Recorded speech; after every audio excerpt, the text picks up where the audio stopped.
kaum intelektual sekalian. Wow, gila. Menurut saya, agama Hindu yang ada di Bali ini adalah agama yang sangat-sangat lembut sekali. Lembut banget. Yang saya suka dari agama Hindu Bali ini adalah sangat-sangat lembut. Bahasanya lembut. Bahasa agama Hindu Bali itu sangat lembut sekali. Empuk sekali.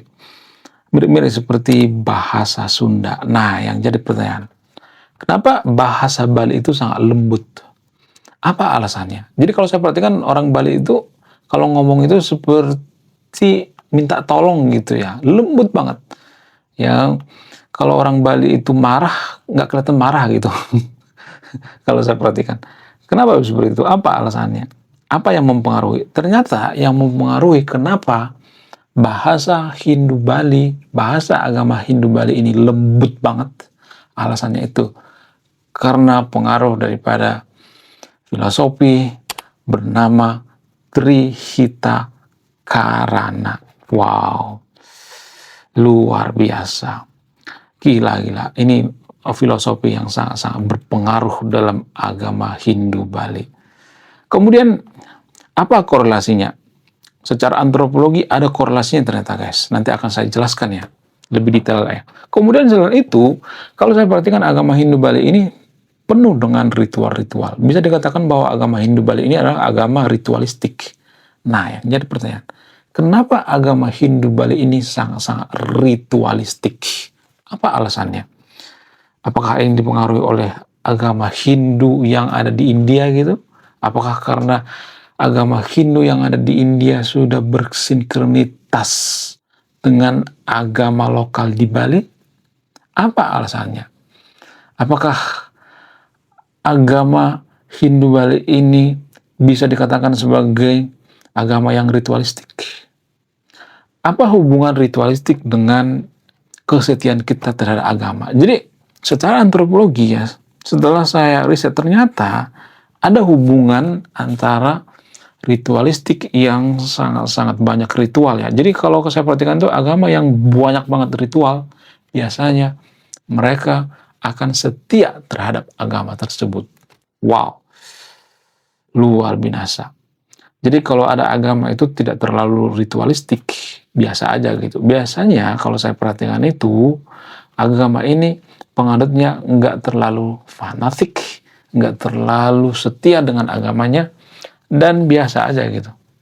Nah, yang jadi pertanyaan, apa yang mempengaruhi? Apakah dipengaruhi oleh agama Hindu yang India? Apakah ini ada korelasinya atau tidak? Kemudian ada beberapa fakta menarik seputar agama Hindu Bali yang jarang dibongkar. Dan di video ini saya akan bongkar sampai ke akar-akarnya. Ini sangat luar biasa guys. Kalau saya bongkar ini, akan banyak warga Konoha yang merinding. Apa itu faktanya? Faktanya adalah, jangan skip ya guys. Wah, gila, luar biasa. Akhirnya buku kedua dan ketiga gua rilis juga. Buku kedua gua ini judulnya Budi Tanpa Pekerti. Dari judulnya sudah menarik. Dan kisah daripada buku ini sangat-sangat dilematis sekali. Di mana karakter dalam buku ini bercerita, ada dua pilihan yang sangat sulit. Yang pertama, ketika seorang tokoh dalam buku ini tidak bawa-bawa agama saat kampanye, maka dia bisa dipastikan kalah. Tapi ketika bawa-bawa agama dalam kampanye, ketika dia bawa-bawa kalimat insya Allah, maka dia bisa dipastikan menang. Nah, yang jadi pertanyaan, kalau Anda di posisi karakter dalam buku ini, mana yang Anda pilih? Ini temanya sangat cocok dengan tema channel ini, bahas tentang agama. Kemudian tidak hanya ini juga menarik guys ya, Tanah Luka. Dari judulnya juga udah kelihatan ya, ini cerita penuh dengan luka. Dimana kisah dalam buku ini ada seorang kiai yang sangat-sangat dilematis. Dia bingung memilih antara menyelamatkan hutan atau menyelamatkan 1000 anak yatim. Jadi kalau Anda di posisi buku ini, mana yang Anda pilih? Nah, yang menarik dari kedua buku ini adalah menggunakan sudut pandang sastra Nobel. Kapan lagi ya kan baca buku yang setara dengan buku Nobel. Wow, luar biasa. Silahkan di check out sekarang juga. Kalau nggak di check out juga nggak apa-apa. Karena saya nulis buku itu bukan nyari duit sebenarnya. Ya, karena saya pengen berkontribusi terhadap kemajuan bangsa kita. Itu tujuan saya nulis buku ya. Jangan lupa link pembeliannya ada di pin komentar video ini. Tanpa kita sadari, ternyata agama Hindu Bali ini, terutama dalam bahasa Hindu Bali itu sangat mempengaruhi pelayanan orang-orang yang ada di Bali terhadap turis-turis mancanegara atau turis-turis dari luar negeri. Dan itulah alasannya kenapa turis-turis yang ada di Bali itu betah, selain karena budaya. Bahasa juga mempengaruhi. Karena kalau kita ngomongnya kasar, nggak lembut, maka orang-orang juga berpikir, kok ini ngomongnya kasar banget sih, gitu. Jadi ini mempengaruhi, guys. Ini jarang dibongkar ya. Kebetulan saya suka dengan antropologi, sehingga saya suka mengulik-ulik gitu ya. Kenapa bisa seperti ini, kenapa bisa seperti itu, ya itu kerjaan saya ya. Saya tuh orang yang sangat kepo dengan ilmu pengetahuan, bukan sama orang lain ya, tapi kepo terhadap ilmu pengetahuan. Nah, kenapa agama Hindu Bali ini lembut banget ya kalau saya perhatikan. Ketika mereka ngobrol, enak banget didengar gitu ya. Seperti angin di pantai gitu ya, enak gitu ya. Nggak kasar gitu ya. Nah, salah satu alasan yang paling mempengaruhi itu karena pengaruh daripada filosofi Trihita Karana. Tri itu artinya 3, hita itu artinya kita. Ya, hita pakai H itu sama dengan kita. Kemudian kalau diterjemahkan ke bahasa yang sangat sederhana, koreksi kalau salah ya, bagi teman-teman yang beragama Hindu Buddha ya.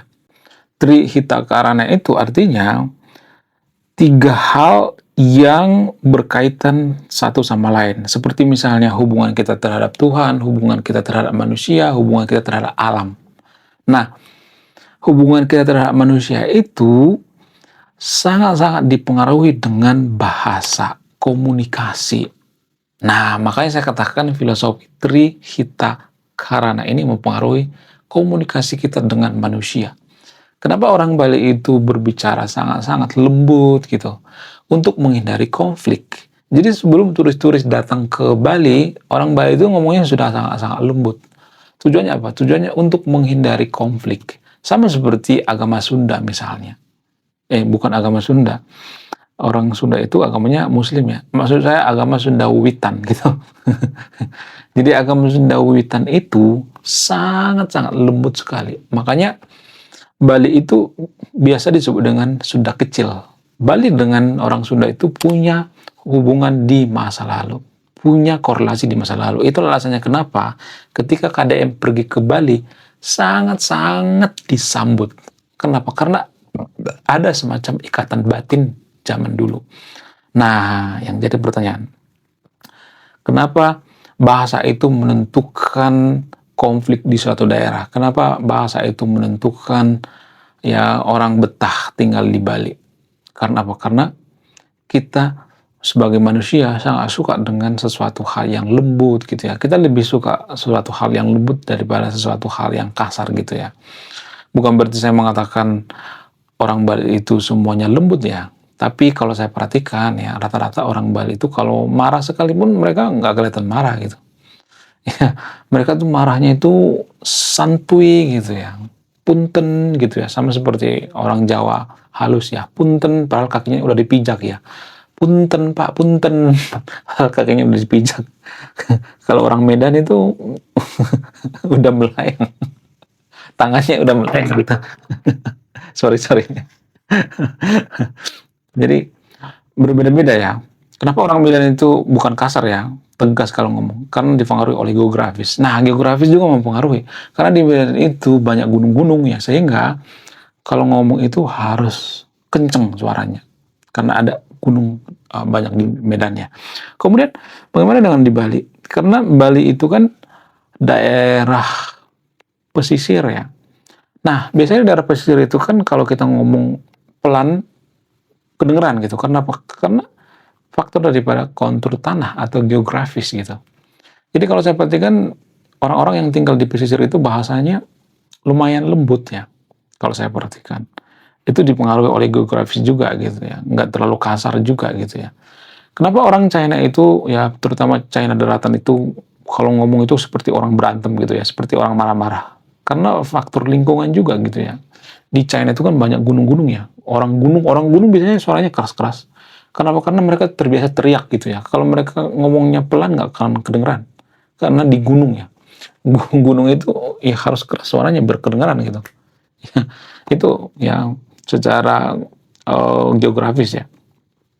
Kemudian selain itu kalau saya perhatikan agama Hindu Bali ini sangat-sangat ritualistik banget kalau saya perhatikan. Banyak ritual-ritual. Nggak jadi masalah ya.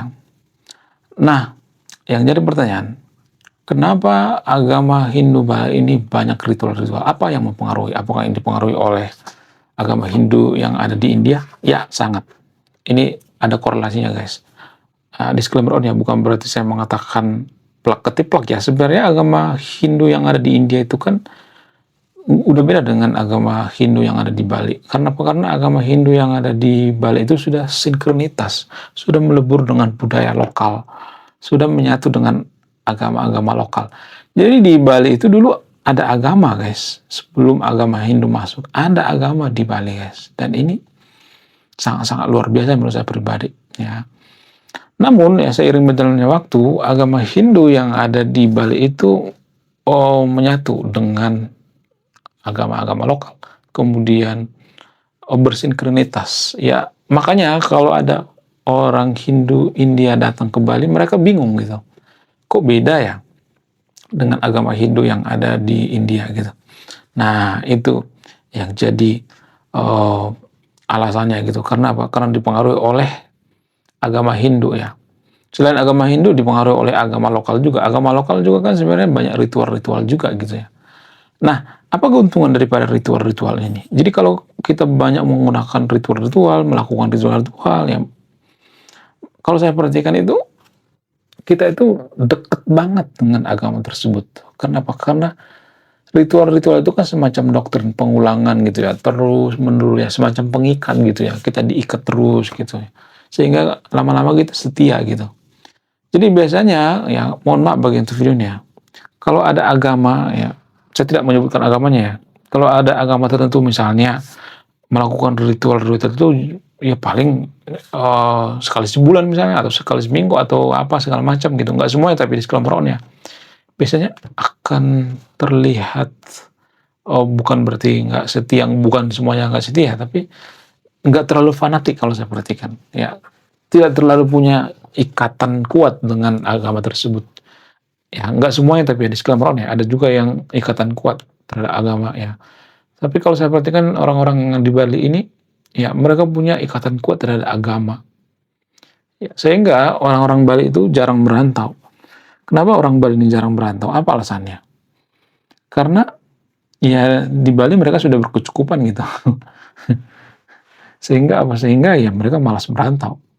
Orang Bali itu kalau misalnya nih gajinya, mohon maaf ya, cuman 3 juta ya, mohon maaf ya, saya tidak mengatakan gaji 3 juta itu rendah ya, tergantung kondisi juga kan. Ada yang mengatakan gaji 3 juta tinggi, ada yang mengatakan rendah gitu. Tapi orang-orang Bali itu kalau gajinya rendah di luar kota, mending pulang aja di rumah aja, ngekos di rumah ibu aja gitu. Ya, ya. Itu kalau saya perhatikan. Ini sangat-sangat luar biasa ya bagi orang-orang Hindu Bali. Ya. Kemudian mereka dekat dengan alam ya, dipengaruhi oleh filosofi daripada Trihita Karana, hubungan kita terhadap Tuhan, kepada manusia, kepada alam. Jadi sebenarnya kalau boleh jujur ya, agama yang cocok dengan di Konoha itu adalah agama yang seperti ini ya, ada hubungan dengan manusia, hubungan dengan alam ya, hubungan dengan Tuhan. Jadi tidak hanya hubungan dengan yang seagama gitu ya, semua manusia gitu ya. Itu yang kita perlukan, agama-agama seperti ini yang kita butuhkan ya. Jadi bagi teman-teman yang beragama Hindu Bali, please jangan pindah agama. Agama Anda itu sangat-sangat luar biasa. Agama Anda itu agama yang harus dipertahankan, nggak boleh ditinggalkan. Kenapa? Karena agama Hindu Bali itu sudah teruji gitu ya. Udah lama banget gitu. Sehingga sudah sangat-sangat bagus sekali ya. Jadi kalau ada barang gitu, misalnya ini motor nih ya, atau mobil, ya mobilnya sudah teruji puluhan tahun gitu, ya jangan diganti gitu. Kenapa? Ya karena sudah teruji ya. Ya tinggal kalau ada rusak beli spare partnya gitu ya. Sama kayak saya, mobil saya itu mobil tua guys. Saya nggak mau beli yang baru gitu ya. Karena apa? Karena mobil-mobil sekarang ini kan mobil listrik ya. Takut saya nanti mobil listrik itu berhenti di ler kereta gitu. Di pelang rel kereta seperti kejadian baru-baru ini ya, yang ada di Bekasi. Takut saya.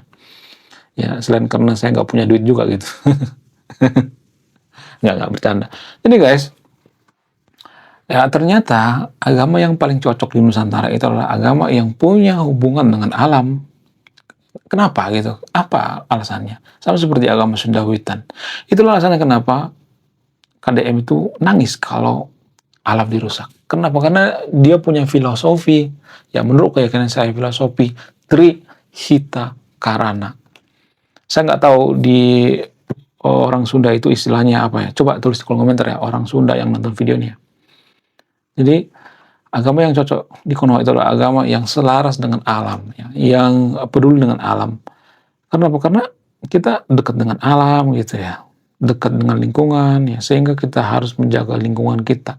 Sebenarnya ya kalau dari sains itu mau kita menjaga mau enggak, maksudnya mau kita mati-matian menjaga lingkungan kita, sebenarnya itu enggak mempengaruhi bumi kiamat gitu. Enggak terlalu signifikan sebenarnya. Yang paling signifikan itu ya umur bumi gitu. Ada fase-fasenya, ini dari sudut pandang sains ya, ada fase-fasenya. Dulu bumi kita ini kan pernah ditutupi es, pernah hujan sampai 2 juta tahun gitu. Bayangkan 2 juta tahun hujan terus gitu. Pernah guys. Jadi punya siklus gitu ya. Namun ya kalau saya perhatikan agama Hindu Bali ini, mereka itu punya konsep menjaga alam yang sangat luar biasa. Jadi kita harus apresiasi teman-teman yang beragama Hindu Buddha. Ya bukan Hindu Buddha, maksudnya Hindu Bali. Please jangan pindah agama. Agama Anda ini sangat luar biasa. Mirip seperti agama Buddha. Agama Buddha juga sangat-sangat luar biasa. Menurut kalian gimana? Coba tulis kolom komentar ya. Kalau mau bantah pakai data ya. Karena semua yang saya katakan di video ini ada sumber, ada datanya. Bagaimana menurut kalian? Coba tulis kolom komentar ya. Wah, gila, luar biasa. Akhirnya buku kedua dan ketiga gua rilis juga. Buku kedua gua ini judulnya Budi Tanpa Pekerti. Dari judulnya sudah menarik. Dan kisah daripada buku ini sangat-sangat dilematis sekali. Dimana karakter dalam buku ini bercerita, ada dua pilihan yang sangat sulit. Yang pertama, ketika seorang tokoh dalam buku ini tidak bawa-bawa agama saat kampanye, maka dia bisa dipastikan kalah. Tapi ketika bawa-bawa agama dalam kampanye, ketika dia bawa-bawa kalimat insya Allah, maka dia bisa dipastikan menang. Nah, yang jadi pertanyaan, kalau Anda di posisi karakter dalam buku ini, mana yang Anda pilih? Ini temanya sangat cocok dengan tema channel ini, bahas tentang agama. Kemudian tidak hanya ini juga menarik guys ya, Tanah Luka. Dari judulnya juga udah kelihatan ya, ini cerita penuh dengan luka. Dimana kisah dalam buku ini ada seorang kiai yang sangat-sangat dilematis. Dia bingung memilih antara menyelamatkan hutan atau menyelamatkan 1000 anak yatim. Jadi kalau Anda di posisi buku ini, mana yang Anda pilih? Nah, yang menarik dari kedua buku ini adalah menggunakan sudut pandang sastra Nobel. Kapan lagi ya kan baca buku yang setara dengan buku Nobel. Wow, luar biasa. Silahkan di check out sekarang juga. Kalau nggak di check out juga nggak apa-apa. Karena saya nulis buku itu bukan nyari duit sebenarnya. Ya, karena saya pengen berkontribusi terhadap kemajuan bangsa kita. Itu tujuan saya nulis buku ya. Jangan lupa, link pembeliannya ada di pin komentar video ini. Oke guys, sekian video ini. Terima kasih sudah memahami. Saya kaum intelektual, salam rasional.